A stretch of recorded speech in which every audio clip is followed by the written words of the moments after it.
Hey everyone, and welcome back to the channel. Today, we're going to challenge a picture you probably have in your head. The idea of ancient empires as these giant, isolated bubbles. You know the image Rome, a self-contained superpower. Han China, a world unto itself. We see them on maps as big, solid blocks of color, seemingly disconnected from everyone else. But what if I told you that was a myth? What if the real story of antiquity is one of hidden connections, a secret global network that powered these empires from the shadows? Let's start with Rome. We think of legions marching, aqueducts stretching across the land, and the Colosseum standing tall. We see it as a purely European and Mediterranean power. But the truth is, the Roman elite were obsessed with things from far, far away. The silk that draped the bodies of senators and their wives. It came from thousands of miles away in China. The spices that seasoned their feasts, pepper, cloves, cinnamon, traveled from India and the islands of Indonesia. These weren't just occasional luxuries. They were vital status symbols. The demand was so huge that Roman gold and silver flowed eastward in a torrent, financing a vast, invisible trade network that stretched across continents. This network wasn't run by emperors or generals. It was controlled by daring merchants, sailors, and caravaneers who risked everything. They were the unsung heroes of the ancient world. Think of the Nabataeans, the master traders who built the stunning city of Petra. They controlled the incense roots from Arabia, a substance more valuable than gold for Roman religious ceremonies. Or consider the Kushan Empire in Central Asia. They were the ultimate middlemen, positioned perfectly between Rome, Persia, India, and China. They didn't just move goods. They moved ideas, art styles, and religions. The spread of Buddhism from India into China, it happened along these very trade routes. And it wasn't a one-way street. While Roman coins have been found as far away as Vietnam, goods and ideas flowed back west. Indian astronomical knowledge influenced Greek and Roman thinkers. Central Asian artistic styles can be seen in the Roman ruins of cities like Palmyra. In Syria, it was a constant exchange, a quiet conversation happening beneath the surface of grand politics and epic wars. These connections were like the secret arteries of civilization, pumping lifeblood goods, culture, and innovation across the globe. The empires we see on the map were just the most visible nodes in a much larger, more complex web. So, the next time you look at a map of the ancient world, don't just see separate empires. Imagine the invisible threads connecting them. Picture the caravans crossing the desert, the ships braving the Indian Ocean, and the marketplaces bustling with people from a dozen different lands. The myth of the lone empire crumbles when you realize that no civilization, no matter how powerful, has ever truly stood alone. They were all part of a single, sprawling human story, woven together by the universal desires for trade, knowledge, and connection. Thanks so much for joining me on this journey back in time. Imagine stepping back in time, not just to a place of worship, but to the very heart of an ancient civilization's knowledge. We often see ancient temples as ruins, grand but silent testaments to a forgotten faith. But what if I told you these stones could speak, that they were the universities, the observatories, and the hospitals of their time? Today, we're unlocking the secrets of these sacred structures, revealing them as epicenters of incredible power and profound wisdom. These weren't just places for prayer. The priests and priestesses who walked these halls were more than just spiritual guides. They were the scholars, the scientists, and the record keepers of their age. In a world without widespread literacy, knowledge was power, and it was concentrated within these temple walls. A common person might bring an offering, hoping for a good harvest, but behind the scenes, a complex world of learning was thriving. Think of the ancient Egyptians. Their temples weren't just dedicated to gods like Ra or Isis. They were massive, intricate calendars built of stone. The priests were master astronomers. They meticulously tracked the movements of the sun, the moon, and the stars. Why? Because their entire civilization depended on it. The annual flooding of the Nile was the lifeblood of Egypt, and by observing the star Sirius, the priests could predict its arrival with astonishing accuracy. This wasn't just fortune-telling. It was precise, data-driven science. This knowledge allowed them to advise the pharaoh on when to plant, when to harvest, and how to manage the kingdom's resources. The temple's astronomical insights were the foundation of Egypt's agricultural wealth and stability. Imagine the power this gave them, the ability to seemingly command the seasons themselves. This information was a closely guarded secret, elevating the priesthood to a position of immense influence. And it wasn't just the stars they studied. The temples were also the primary centers of medicine. The Egyptian god of medicine, Imhotep, was also a high priest and the architect of the first pyramid. This connection between the divine and the healing arts was crucial. Temple complexes often included a house of life, or Purinc, which served as a library, a scriptorium where scribes copied important texts, and a center for medical training. Here, physician-priests studied anatomy, diagnosed illnesses, and developed treatments. They compiled medical texts, like the Eber's Papyrus, which contains hundreds of remedies and incantations for everything from digestive problems to skin ailments. They understood the importance of hygiene and even performed complex surgical procedures. When someone fell ill, they didn't just go to a doctor. They went to the temple, seeking both physical and spiritual healing.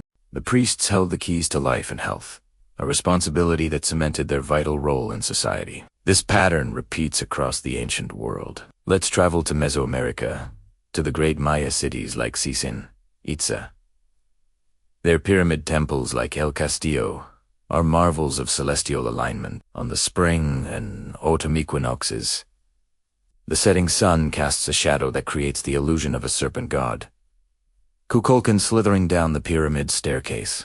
This wasn't just a beautiful spectacle. It was a public demonstration of the priest's mastery over time and the cosmos. The Maya developed one of the most complex calendar systems ever devised, tracking multiple cycles simultaneously. This allowed them to plan religious ceremonies, predict eclipses, and guide agricultural practices with incredible precision. The temple was the central computer of their society, and the priests were its programmers.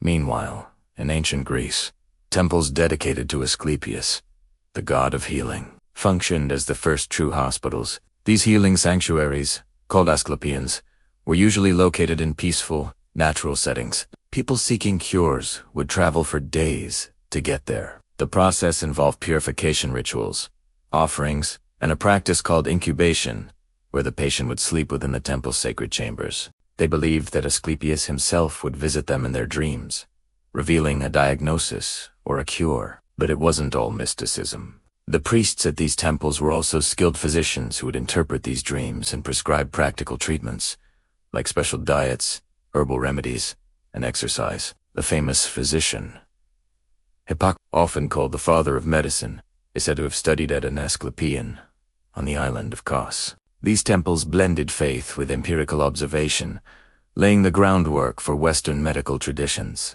But perhaps the most tantalizing secret of these ancient powerhouses lies hidden, buried beneath the earth. We've talked about the knowledge they created and applied, but how did they store it? The answer: in vast, hidden libraries. The legendary Library of Alexandria is the most famous example, but it was part of a larger temple complex.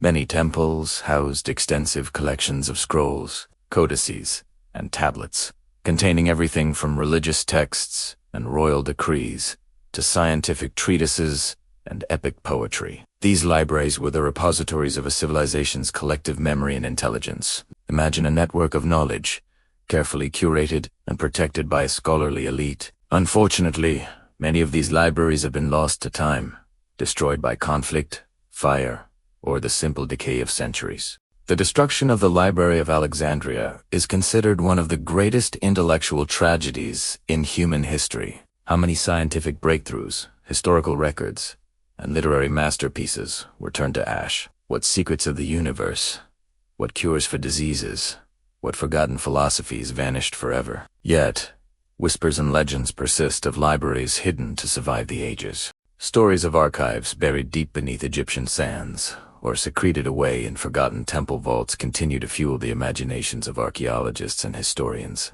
The discovery of the Nag Hammadi Library in 1945, a collection of early Gnostic texts found in a sealed jar in Egypt, proved that such incredible finds are still possible. It gives us a glimpse of the vast intellectual worlds that once existed within these sacred spaces. What does this all mean for us today? It means we need to look at these ancient ruins with new eyes. They are not just empty shells.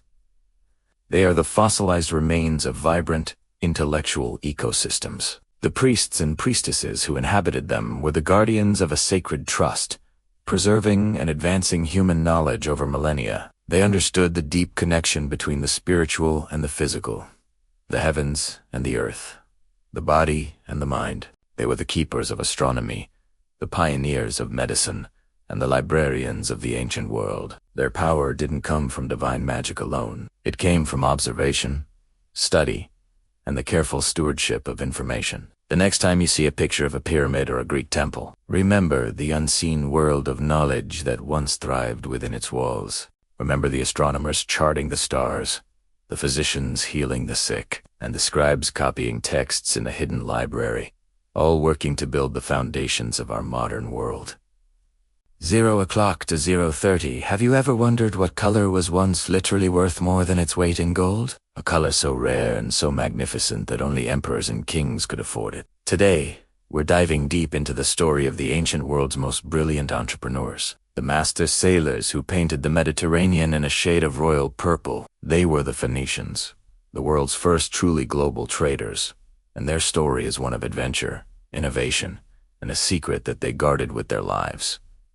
La 0:30, La 1:30, so, who were the Phoenicians? Around 1500 BC, while empires like Egypt and the Hittites were battling for land, a civilization of city-states emerged along the coast of modern-day Lebanon. Cities like Tyre, Sidon, and Byblos weren't interested in conquering vast territories. They were facing the sea, and they saw not a barrier, but a highway.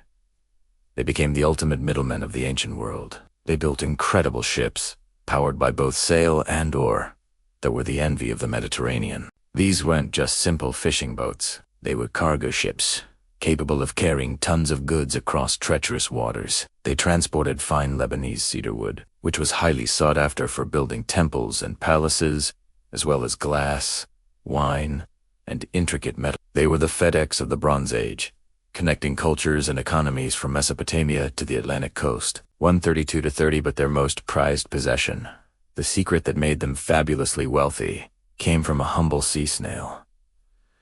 This wasn't just any snail, it was the murex snail.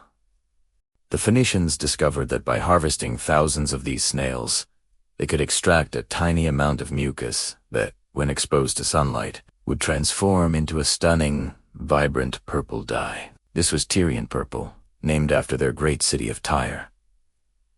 The process was incredibly labor-intensive. It's estimated that it took over 10,000 snails to produce just a single gram of dye, enough to color the trim of a single Roman toga. This rarity made it the ultimate status symbol. Wearing Tyrian purple meant you weren't just rich. You were powerful. Almost divine. The Phoenicians held a complete monopoly on this dye, and the secret of its creation was one of the most closely guarded industrial secrets of all time. 230 to 330.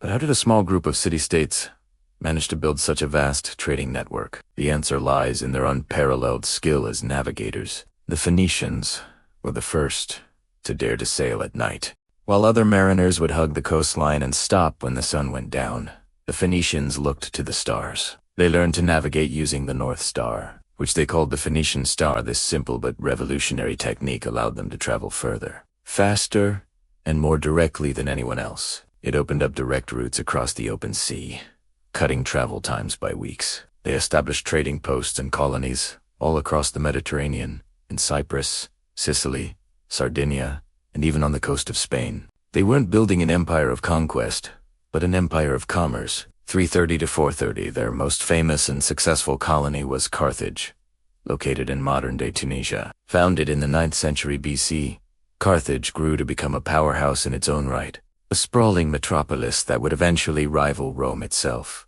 But the Phoenicians' ambition didn't stop at the Mediterranean. The ancient Greek historian Herodotus tells a story that, for centuries, seemed unbelievable. He wrote that an Egyptian pharaoh hired a fleet of Phoenician sailors to circumnavigate Africa. They set off from the Red Sea, sailed south, and after 3 years, returned through the pillars of Hercules the Strait of Gibraltar. Herodotus noted one detail. They reported that he personally didn't believe that as they sailed around the southern tip of Africa, the sun was on their right, in the north. Today, we know that's exactly what happens when you cross the equator into the southern hemisphere. The Phoenicians had likely circumnavigated Africa 2,000 years before Vasco da Gama. 430 to 530 now. Imagine you're a Phoenician merchant in a foreign port. You need to keep track of a shipment of cedar wood, a purchase of tin, a contract for wine, and a debt owed to a local supplier. The complex writing systems of the time, like Egyptian hieroglyphs or Mesopotamian cuneiform, were incredibly difficult to learn and use. They required professional scribes and years of training. That's just not practical for a busy trader on the go. The Phoenicians needed something simpler, something faster, something anyone could learn. So, they invented it. They developed a system of 22 simple symbols, where each symbol represented a consonant sound. This was the Phoenician alphabet. 530 to 630. This wasn't just an improvement. It was a revolution. For the first time in history, literacy was within reach of the common person. You no longer needed to be a priest or a royal scribe to read and write. A merchant, a sailor, a craftsman, anyone could learn these 22 characters and use them to record transactions, write letters, and share information. The alphabet was a tool of empowerment, and as the Phoenicians sailed from port to port, they didn't just carry goods. They carried this incredible invention with them. They were spreading knowledge, one transaction at a time. This single innovation democratized communication in a way the world had never seen. 630 to 730. The impact of this alphabet cannot be overstated. When the Phoenicians traded with the Greeks saw the power of this system and adopted it. They added a few new characters to represent vowel sounds, creating the first true alphabet as we know it. The Romans then borrowed the alphabet from the Greeks, modified it slightly, and it became the Latin alphabeta. Very same script I'm using to write this, and that you're likely reading in the title and description below. That's right. The letters you use every single day to text, email, and read have a direct lineage back to those ancient sea traders from Lebanon. From Arabic to Hebrew to Greek to Latin, the Phoenician alphabet is the mother of most modern writing systems. It's their greatest, most enduring legacy. 730 to 830. So what happened to the Phoenicians? Their influence began to wane as other powers rose. The Persians conquered their homeland in the 6th century BC. Later, Alexander the Great famously besieged the island city of Tyre for 7 months, eventually building a causeway to breach its walls. But the Phoenician spirit lived on through their colonies, especially Carthage. Carthage became a massive naval and commercial empire that dominated the Western Mediterranean. For over a century, they engaged in a titanic struggle with the rising Roman Republic in a series of conflicts known as the Punic Wars. These wars featured legendary figures like Hannibal and his elephants crossing the Alps.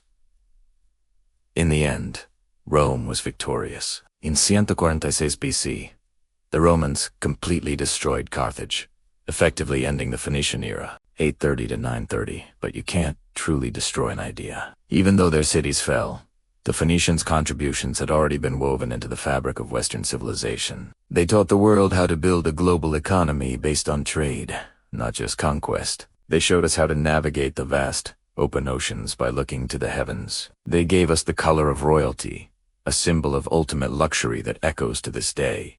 And most importantly, they gave us the gift of the alphabet, a tool that unlocked human potential and allowed for the widespread sharing of knowledge, philosophy, and stories. The world we live in today was built on the trade routes they pioneered and is written in the letters they invented. They may be a lost civilization, but their echo is all around us. 9:30 to 10 o'clock, so the next time you see the color purple, or write a simple shopping list, or even just look at the letters on your screen, take a moment to remember the daring sailors, the brilliant innovators, and the master traders who connected the ancient world and, in doing so, laid the foundations for our own.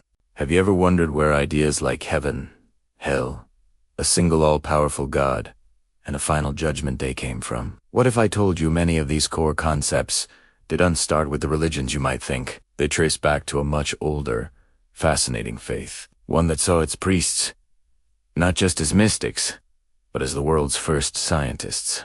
Today, we're journeying back in time to uncover the secrets of Zoroastrianism, the ancient Persian religion that quietly shaped the world. Let's travel back over 3,000 years to the dusty plains of ancient Iran. A prophet named Zoroaster, or Zarathustra, had a series of profound visions. He saw a universe not of chaotic, competing gods, but one locked in a grand cosmic struggle between two opposing forces. On one side was Ahura Mazda, the wise lord, the creator of all that is good, true, and light. On the other was Ingraminu, the destructive spirit, the source of lies, darkness, and decay. This was a revolutionary idea. Before Zoroaster, most religions were polytheistic, with pantheons of gods who were often unpredictable and morally ambiguous.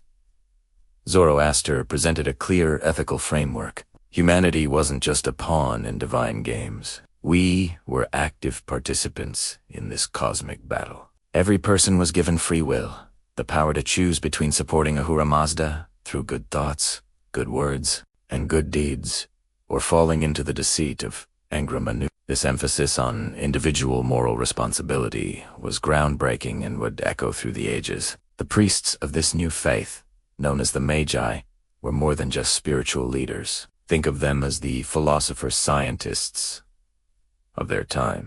They were renowned astronomers, meticulously charting the stars and the movements of the planets. They believed that the order of the heavens reflected the divine order of Ahura Mazda.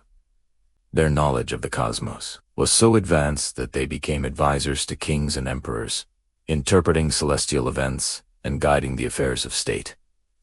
Does the term Magi sound familiar? It should.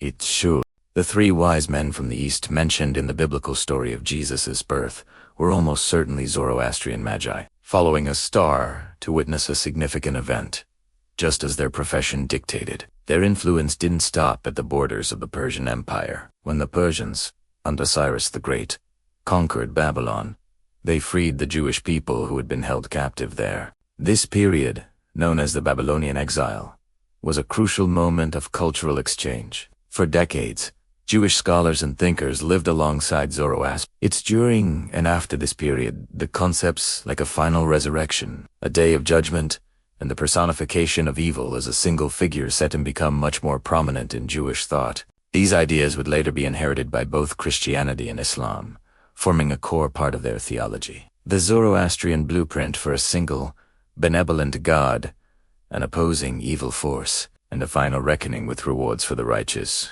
and punishment for the wicked laid the foundation for the major monotheistic religions that followed. At the heart of Zoroastrian worship is a powerful and beautiful symbol: fire. In their temples, known as fire temples, a flame is kept burning continuously, sometimes for centuries. This is the eternal fire. But it's not fire itself that they worship. The fire is a symbol, a physical representation of the purity, the warmth, and the light of Ahura Mazda. It represents the divine spark that exists within each person. Looking into the flames is a form of meditation, a way to focus the mind on the path of truth and righteousness, known as Asha.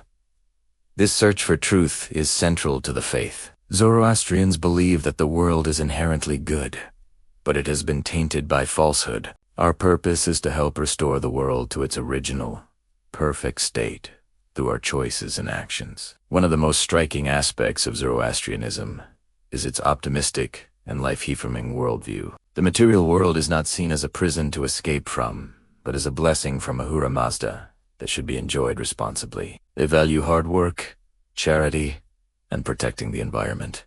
In fact, because they believe the natural elements earth, water, and air are pure creations of God, they developed unique traditions to avoid polluting them. For instance, their famous towers of silence were structures where the dead were laid out to be consumed by vultures, a practice that prevented the contamination of both soil and fire. Sadly, this ancient and influential faith has faced centuries of persecution. After the Arab conquest of Persia in the 7th century, many Zoroastrians were forced to convert or flee. A small group sailed to India, where they became known as the Parsis, and managed to keep their traditions alive. Today, Zoroastrianism is one of the world's smallest religions, with communities scattered across the globe. but its small numbers belie its colossal impact on human history. So, the next time you think about the grand narrative of good versus evil, the promise of a final judgment, or the idea that your choices have cosmic significance, remember the ancient mystics of Persia. Remember the Magi, who looked to the stars not just for omens, but for an understanding of divine truth. Remember the eternal fire, a symbol of the undying light of wisdom and the endless human quest for a better world. Zoroastrianism may be an ancient faith, but its message of good thoughts, good words, and good deeds is as timeless and powerful as ever. Thank you so much for joining me on this journey into the past. Have you ever wondered if the greatest minds in history were a part of secret societies, guarding knowledge too powerful for the public? It sounds like a movie plot, but for some of ancient Greece's most brilliant thinkers, it was reality. This isn't just about dusty old books. It's about secret brotherhoods, political revolutions, and the belief that numbers held the keys to the universe. Let's start with a name you definitely know: Pythagoras. We all learned his theorem in school, right? S squared plus B squared equals C squared. Simple enough. But the man behind the math was anything but simple. Pythagoras was less like a modern mathematician and more like a charismatic guru, the leader of a powerful, secretive brotherhood that blended science, spirituality, and politics in a way that would change the world forever. Around 530 BC, Pythagoras founded his school in Crotone, a Greek colony in southern Italy. This was no ordinary university. To join, you had to sell all your possessions and live communally. You had to follow a strict set of rules: a vegetarian diet, vows of silence that could last for years, and a pledge of absolute loyalty to the master Pythagoras himself. They called themselves the mathematikoi, which means the learners. They believed that by studying numbers and music, they could purify their souls and understand the hidden harmony of the cosmos. But why all the secrecy? The Pythagoreans believed they were uncovering divine truths. Their most famous and most guarded secret was the idea that all is number. They didn't just mean that numbers could describe the world. They believed that numbers were the world. They saw ratios in the harmony of musical notes, in the movements of the planets, and in the very structure of reality. This knowledge wasn't for everyone. It was a sacred key, and they believed that sharing it with the unprepared could be dangerous, even sacrilegious. This mystical view of math was deeply connected to another one of their core beliefs, borrowed from a religious movement known as Orphism. The Orphics were mystics who also had their own secret rites and texts. They taught the idea of metempsychosis, better known as the transmigration of souls, or reincarnation. They believed the soul was a divine spark trapped in a cycle of rebirth, and the only way to escape this greeble cycle was through purification and secret knowledge. The Pythagoreans adopted this idea and gave it their own unique spin. The path to liberating your soul was through the study of mathematics. By understanding the perfect, unchanging world of numbers, you could purify your soul from the messiness of the physical world. Imagine being an initiate. You'd spend years in silent contemplation, learning the intricate connections between geometry, music, and the cosmos. You'd believe that by solving a mathematical problem, you were literally cleansing your soul and getting one step closer to divinity. This fusion of logic and mysticism was revolutionary. It laid the groundwork for the Western idea that the universe is rational and can be understood through reason, a cornerstone of all modern science. But the Pythagorean Brotherhood wasn't just a philosophical retreat.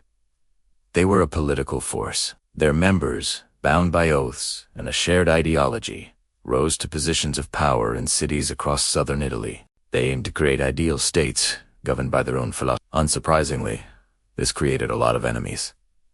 Their elitism and secrecy bred suspicion and resentment. Eventually, this tension exploded. Anti-Pythagorean riots swept through the region. Their meeting houses were burned down, and the Brotherhood was violently suppressed. Pythagoras himself was either killed in the chaos or forced to flee, dying in exile. Though the Brotherhood was shattered, their ideas were too powerful to disappear. They scattered across the Greek world, carrying their secret knowledge with them. And this is where the story gets even more interesting, because one of the people most profoundly influenced by the Pythagorean legacy was none other than Plato. When we think of Plato, we think of the Academy in Athens, the first great institution of higher learning in the Western world. But Plato's philosophy is filled with echoes of these earlier secret schools. Like the Pythagoreans, Plato believed in a higher, more perfect reality that existed beyond our senses, his famous world of forms. He believed the soul was immortal, and that true knowledge was a form of remembering our soul as prior existence in that perfect realm. Sound familiar? Plato traveled to Italy and Sicily, where he almost certainly came into direct contact with the surviving Pythagoreans. This encounter shaped his most radical political ideas, which he laid out in his masterpiece, **The Republic**. In it, Plato describes his vision of a perfect city-state, ruled not by the popular vote, but by a special class of elite rulers, the philosopher kings, or guardians. Who are these guardians? They are individuals who, from birth, are put through a rigorous, decades-long education in philosophy, logic, and, crucially, mathematics. Plato believed that, just as the Pythagoreans did, the study of geometry and abstract thought was essential for training the mind to see beyond the shadows of the physical world and grasp the true nature of reality and justice. This knowledge was their right to rule. It was a hidden wisdom, accessible only to a select few who had proven themselves worthy. The general population, according to Plato, was incapable of this kind of understanding and should be guided by those who were. This is a controversial idea. Even today, the concept of an elite group possessing secret, superior knowledge that gives them the authority to rule over everyone else is the very definition of an anti-democratic philosophy. Yet, for Plato, it was the only way to save society from chaos and injustice. He saw democracy as mob rule, where uninformed opinions held the same weight as enlightened truth. His solution was to create a society structured around this guarded wisdom, where the wisest ruled for the good of all. So, from the mystical communes of the Pythagoreans to the philosophical elite of Plato's Republic, we see a continuous thread. The belief that the deepest truths about the universe are not for everyone. That knowledge is power, and that ultimate knowledge should be protected, refined, and wielded by a dedicated few. These weren't just intellectual clubs. They were attempts to redesign reality itself, fusing mathematics, spirituality, and politics into a single, secret doctrine. They believed they held the keys to both personal salvation and the perfect society. While their secret societies may have faded into history, their central question remains incredibly relevant today. Is all knowledge meant to be free, or is some wisdom so powerful it needs to be guarded? The legacy of these ancient schools is a powerful reminder that the search for truth has often walked hand in hand with secrecy and power. Intro music begins, slightly mysterious and epic, then fades to a subtle background hum. Today, we're peeling back the gilded layers of empire, not to look at the legions marching or the emperors on their thrones, but to venture deep into the shadows. We're going to explore the hidden networks that were the true lifeblood and nervous system of ancient power. Forget what you think you know about how empires were run. The real game wasn't always played on the battlefield. It was played in the back alleys, in candlelit basements, and through whispered messages carried across continents. When we picture a vast empire, like Rome for example, we imagine legions, aqueducts, and grand marble cities. We see a top-down structure, with an emperor's decree, traveling down a chain of command. But that's only half the story. Beneath this official, visible structure, throbbed a complex web of unofficial connections, a shadow empire of merchants, spies, and secret societies. These networks operated outside the formal lines of power, yet they could make or break fortunes, start or stop wars, and even decide the fate of emperors. They understood a fundamental truth. Power isn't just about who has the biggest army, but who has the best information. Let's start with the most visible, yet often underestimated, of these groups, the merchants. On the surface, they were simply businessmen, moving grain, wine, silk, and spices across the known world. But their caravans and ships didn't just carry goods. They carried information. A merchant arriving in Alexandria from the edges of the Parthian Empire knew things a Roman governor couldn't.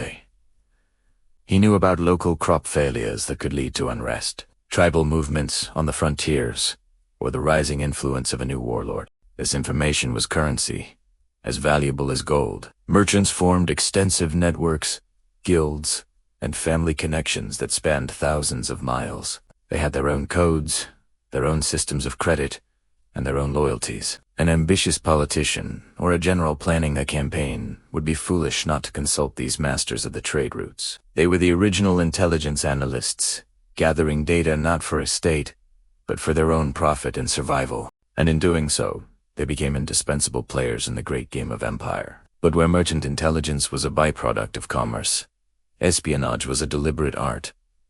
Every major power had its spies, but they weren't like the tuxedo-clad agents of modern fiction.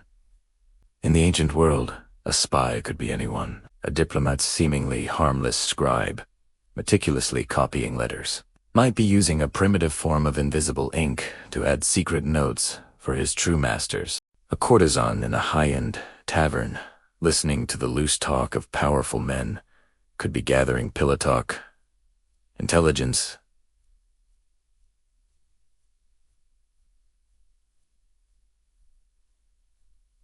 and these agents, often called frumentari in the Roman context, initially started as grain collectors who traveled the provinces. Their official job gave them the perfect cover to move around, ask questions, and observe everything. They reported on the loyalty of governors, the mood of the populace, and the plans of potential enemies. They were the emperor's eyes and ears.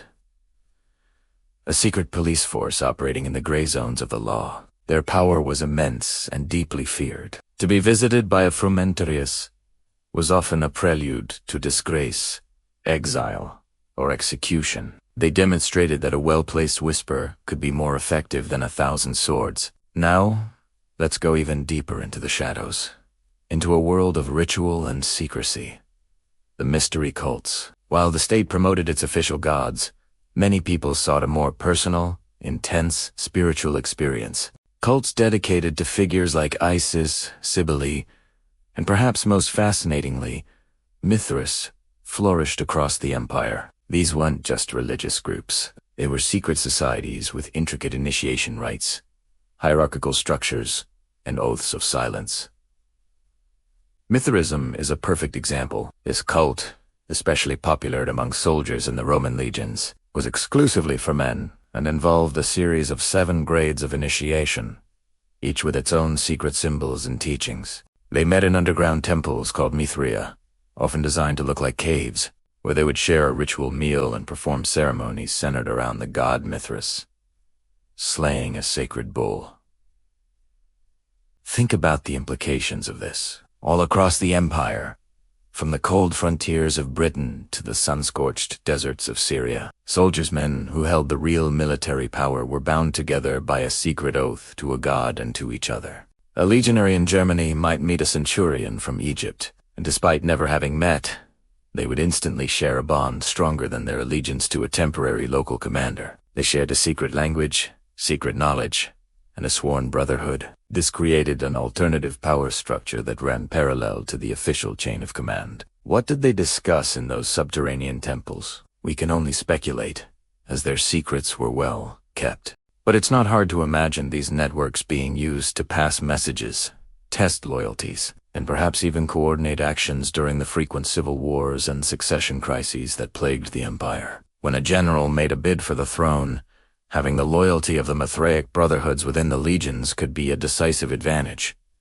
This wasn't just faith, it was a strategic network hidden in plain sight. So you have the merchants controlling the flow of goods and economic information. You have the spies controlling the flow of political and military secrets. And you have the cults creating powerful, hidden bonds of loyalty that cut across social and military lines. When you put them all together, you begin to see the true complexity of the ancient world. The official empire was like the visible part of an iceberg. The real masked the real danger, and the real power lay beneath the surface. Information was the ultimate weapon.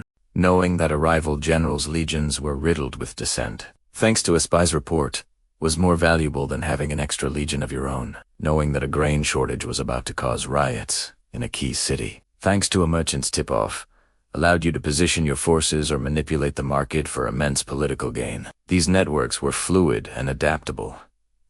A merchant might be a spy, A soldier in a mystery cult might feed information to his commander. Loyalties were complex and constantly shifting. This shadow world wasn't chaotic. It had its own rules, its own currencies of trust and betrayal. It was a place where power was traded not by armies clashing in the open, but by information passed in the dark.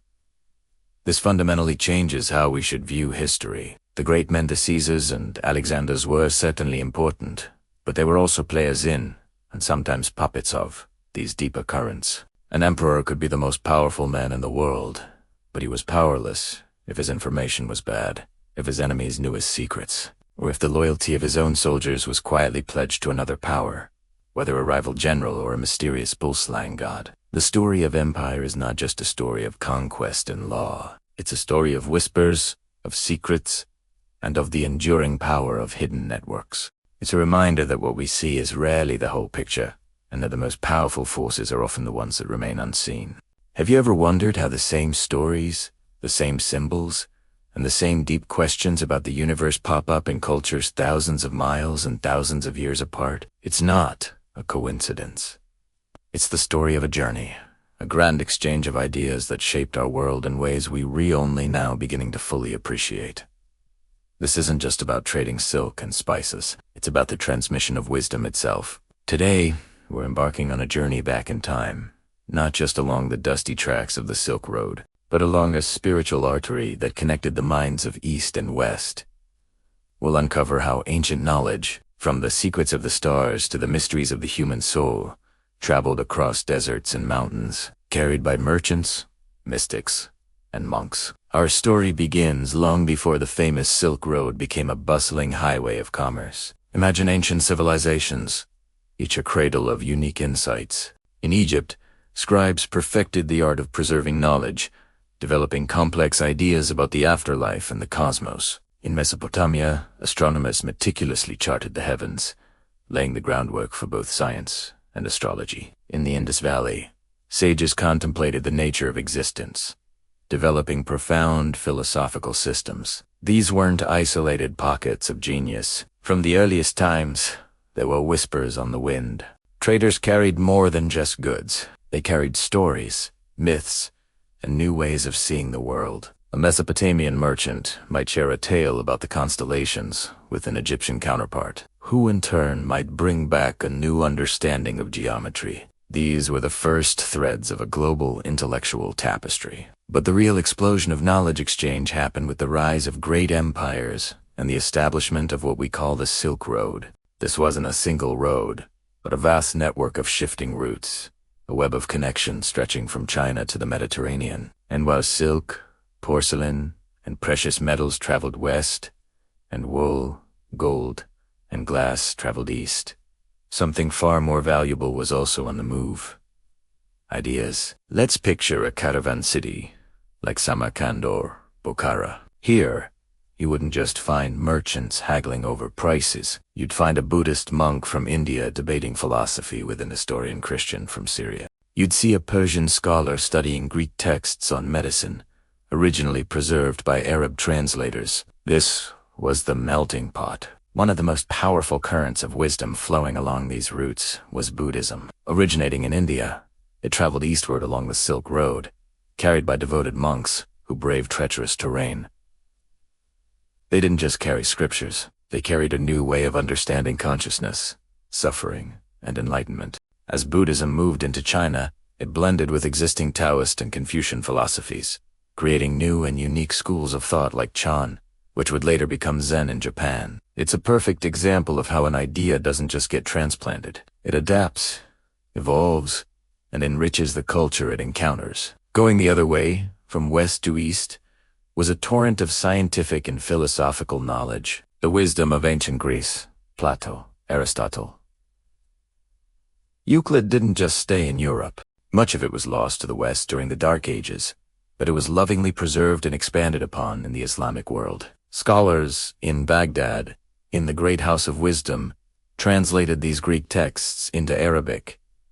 They didn't just translate, they critiqued, refined, and built upon them. They made groundbreaking advances in mathematics, medicine, and astronomy. And then, This enhanced knowledge began its journey eastward along the Silk Road. Indian and Chinese scholars gained access to Greek geometry and medicine through these Arabic translations. For example, the work of Galen, the Greek physician, profoundly influenced medical practices across Asia. It was a multi-step, multilingual, multicultural relay race of knowledge across millennia. Now, let's talk about the more hidden or esoteric knowledge. This is where we meet the alchemists, the astronomers who are also astrologers, and the sages who dealt in what some might call forbidden lore. Alchemy is a fantastic example. We often think of it as a misguided attempt to turn lead into gold, but for its practitioners, it was a deeply spiritual pursuit. The transformation of metal was a metaphor for the transformation of the human soul. The goal wasn't just material wealth, it was spiritual perfection, or immortality. And guess what? We find alchemy in the West, in the Islamic world, and in China with Taoist alchemy. While their methods and specific symbols differed, the core concept was strikingly similar.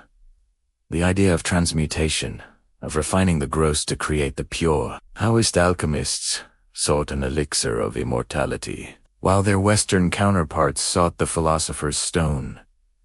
Did these ideas develop in complete isolation? It's unlikely. The Silk Road was the perfect conduit for these mystical recipes and philosophical frameworks to cross-pollinate, shared in whispers between fellow seekers of hidden truths. Then there's astronomy, and its mystical twin, astrology. The Babylonians were master sky watchers, and the knowledge of celestial movements spread far and wide. This knowledge was adopted by the Greeks, refined by the Persians and Arabs, and eventually made its way to India and China. In each culture, it was woven into their own cosmological and spiritual beliefs. The Indian system of Jyotish, or Vedic astrology, for example, incorporated some Hellenistic techniques. The Chinese developed their own incredibly sophisticated system, but there was still an exchange of star charts and predictive methods along the trade routes. They were all looking at the same stars, after all, and they were eager to learn how others were interpreting their cosmic dance. These keepers of wisdom were often walking a fine line. In many societies, this kind of knowledge, especially if it challenged established religious or political doctrine, was dangerous to possess. These alchemists, astronomers, and philosophers were often seen as heretics or magicians. They had to be secretive. They communicated in symbols, in allegories, in texts that had multiple layers of meaning. This coded language not only protected them, but it also ensured that the knowledge would only be understood by those who were truly dedicated to the path. The Silk Road wasn't just a physical road. It was a network for these secret societies and esoteric schools to stay connected, to pass on their teachings away from prying eyes. So, when we look at the medieval European Naya and the Japanese samurai, we see a shared code of honor. When we look at a Christian cathedral and a Buddhist temple, we see sacred geometry at play. When we read the Sufi poetry of Rumi and the Taoist verses of Lao Tzu, we hear echoes of the same universal truths.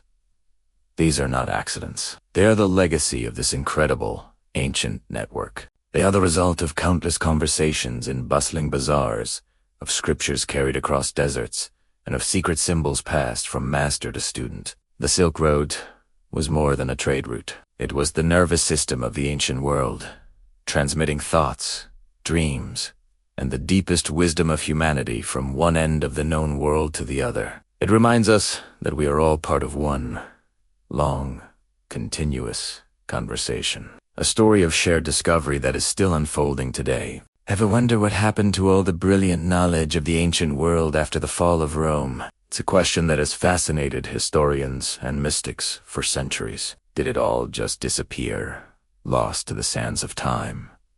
Or did it go underground? Imagine the year is 476 AD. The Western Roman Empire has crumbled. Libraries are sacked, scholars are scattered, and the vast, interconnected network of knowledge that spanned the Mediterranean is shattered. It's easy to picture this as a dark age, a total blackout of learning. But that's not the whole story. While the public forums and grand libraries fell silent, the light of knowledge didn't go out. It was carefully carried, like a precious flame, into hiding. Think of it like this. The main power grid went down, but small, independent generators flickered to life in the most unexpected places. Monasteries in remote corners of Europe, from the misty shores of Ireland to the sun-baked hills of Italy, became crucial sanctuaries. Monks, diligently copying ancient manuscripts, weren't just preserving religious texts tucked away in their scriptoriums.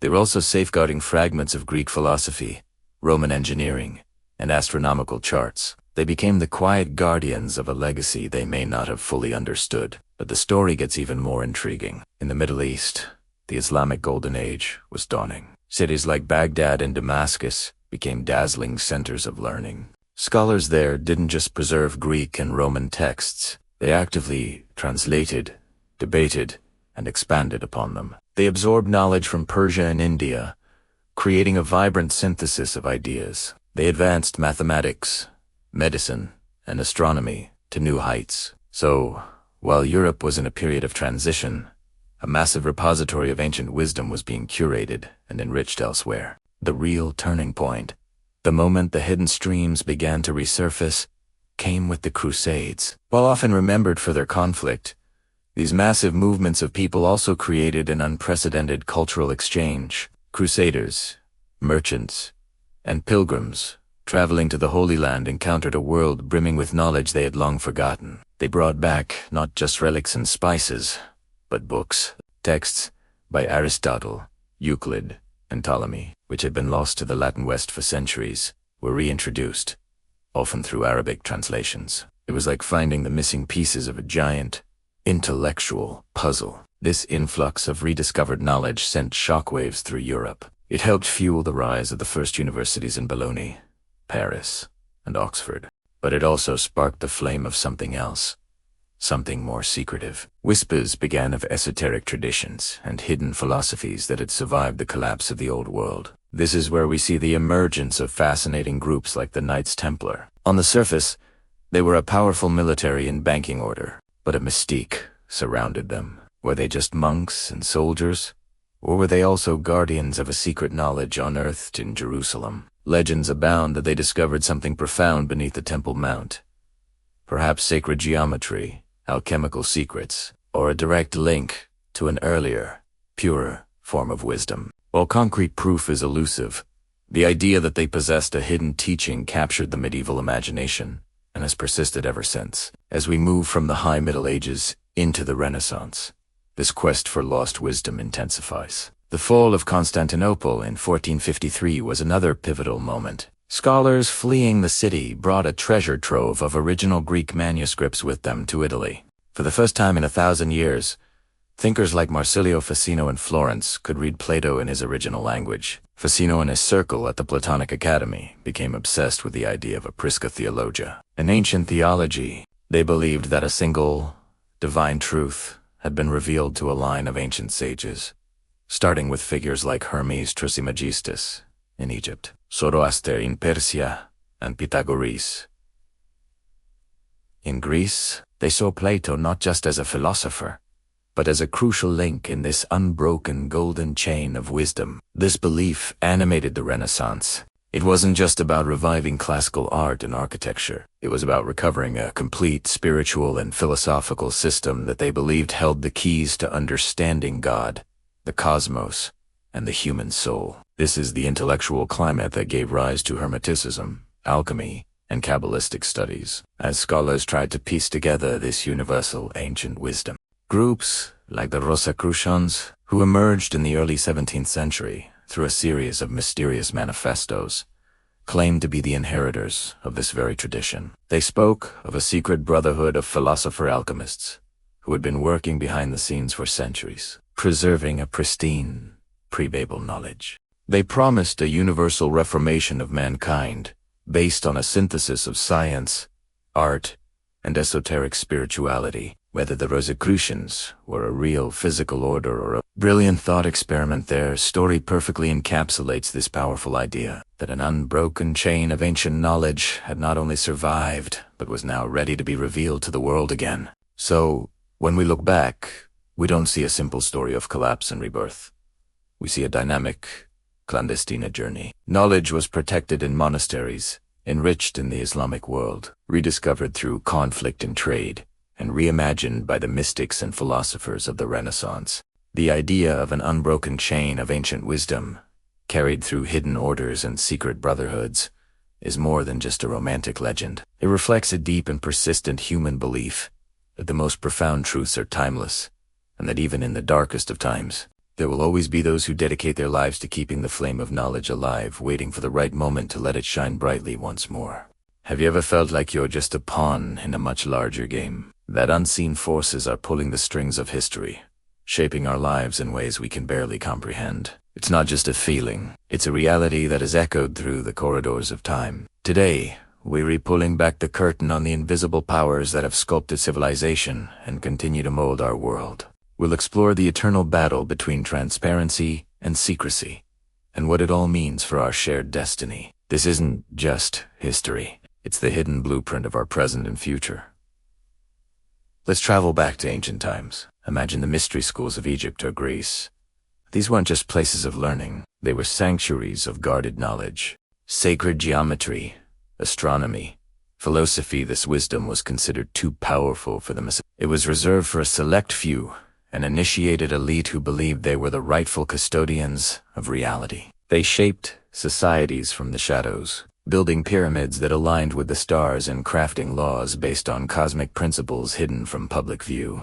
This was the dawn of a long-running theme: knowledge as power, and the control that comes with keeping it secret. The very foundations of our earliest civilizations were laid by hands that operated behind a veil. As empires rose and fell, this dynamic didn't disappear.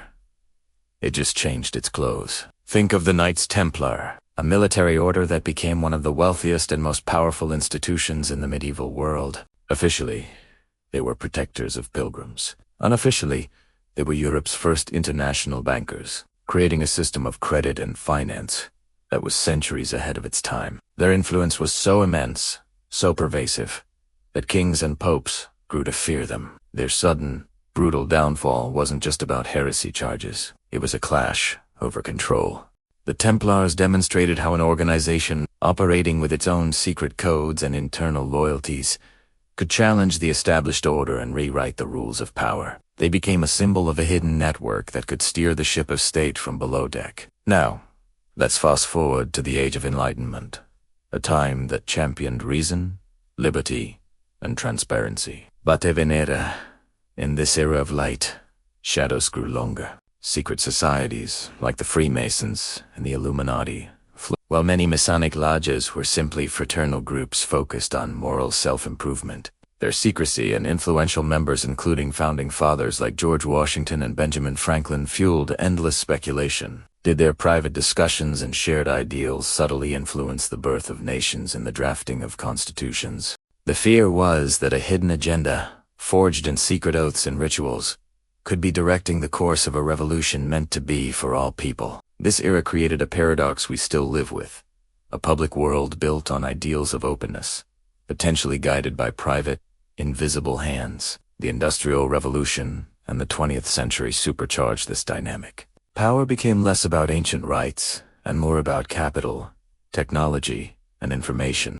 Consider the rise of powerful banking dynasties and industrial families. They funded wars, shaped economies, and influenced governments, not through overt rule, but through the immense leverage of their wealth. Their decisions, made in private boardrooms and exclusive clubs, could determine the fate of millions. They weren't kings or presidents, but their influence was just as potent, if not more so. This new form of invisible power was more abstract, woven into the very fabric of the global economy. It showed that control no longer required a throne. It just required a ledger and a network.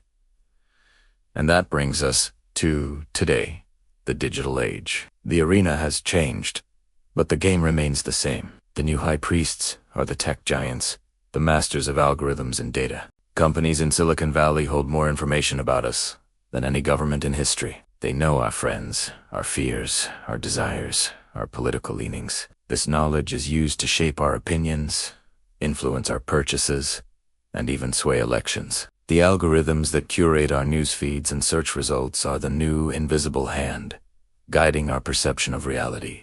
We are living inside a system designed by a new elite, one whose power is derived not from land or gold, but from the currency of the 21st century. Data. The secrecy is no longer behind stone walls, but behind lines of code and proprietary software. So, what does this all mean for us? This journey through history reveals an eternal tension. On one side, there's the human yearning for light, for knowledge to be shared, for power to be accountable and transparent. This is the spirit of democracy, science, and open source movements. On the other side is the persistent strategy of secrecy and control, the belief that power is best wielded by a select few who know best. This isn't a simple story of good versus evil. The guardians of ancient knowledge believed they were protecting humanity from chaos. The pioneers of finance and industry believed they were building a more prosperous world. Even today's tech innovators often argue they are connecting us and making our lives better. The true challenge lies in recognizing these forces at play. It's about questioning who benefits from the systems we live in, who writes the code, who controls the flow of money, whose version of history becomes the official story. The invisible powers shaping our world are not mythical phantoms. They are systems, ideologies, and concentrations of influence that have evolved over millennia. They thrive when we are passive, when we accept the world as it is presented to us without question. Destiny, then, is not predetermined. It is a choice. It's a choice to remain curious, to seek out different perspectives, and to demand transparency. The ultimate power has always been, and will always be, knowledge. The struggle throughout history has been about who gets to wield it. By understanding the patterns of the past, we empower ourselves to be more than just spectators in the present. We become active participants in the shaping of our future. The game is afoot, and now that you can see the board more clearly, you get to decide your next move. Thank you so much for joining me on this deep dive into the unseen forces of our world. If this sparked your curiosity and made you think, please hit that like button and subscribe for more content that challenges the way we see things. Let me know your thoughts in the comments below. Until next time, stay curious and question everything.